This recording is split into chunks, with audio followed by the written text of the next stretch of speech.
Okay, I gotta be up at 7 a.m. I don't know if I'm gonna crank out two Fast and the Furious movies tonight, but I am going to watch Too Fast, Too Furious, which I have not seen this since it was in theaters.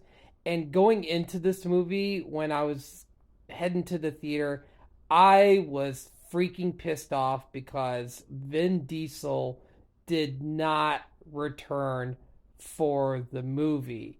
So, the critics really did not care for the second one, and it's like mixed because it's like 50% fan score. So this wasn't directed by Rob Cohen.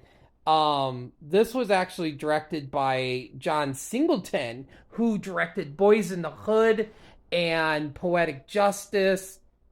Um, and when he saw the first movie, he was like, damn, why didn't I think about this movie? So this cost about $76 million to make, and it made $230 million at the box office. So it was a big success. And one of the reasons why Vin Diesel didn't return, one because he was filming the Chronicles of Riddick, and um he didn't like the script. He said the script sucked. He said it was terrible.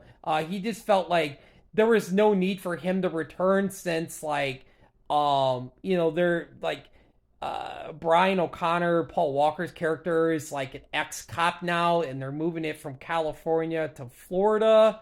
So he just was like, even back in 2014, he's kind of going back to be like, okay, maybe the movie would have been better if I was in it. So I'm kind of second guessing myself. So I'm guessing he's kind of second guessing himself for turning this down.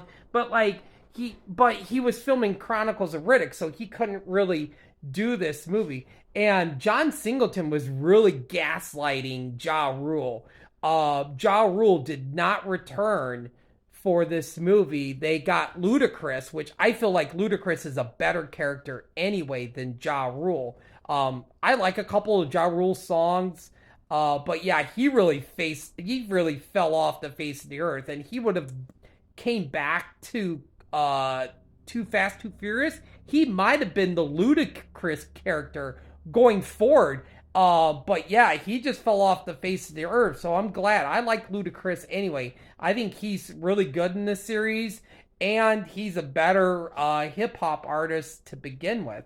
And like I was saying, John Singleton was gaslighting him because Ja Rule got paid $15,000 for his role in the first Fast and the Furious, and he got offered 500,000 to return, and he turned it down. John Singleton was like, "Oh, Ja Rule was too big to be in this movie. Like he was like, oh, I'm too good to come back and do this movie." So John Singleton in an interview really kind of went at Ja Rule in this movie. I'm not a really big Tyrese fan uh, in this movie or the series. I'm not a really big fan of his.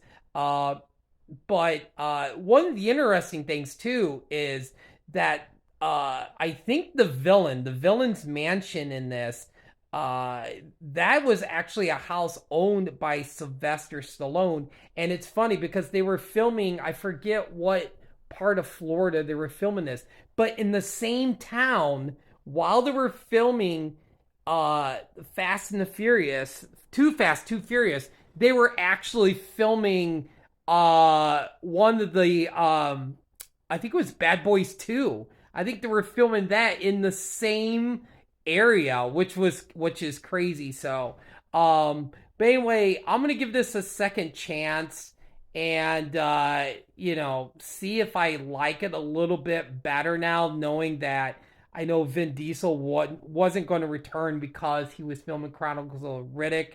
But the only reason why I'm going back and watching this because I really like Paul Walker in these movies, and I think he's a really good actor. So I'm going to give this a second shot, and I'll let you know my thoughts after this movie.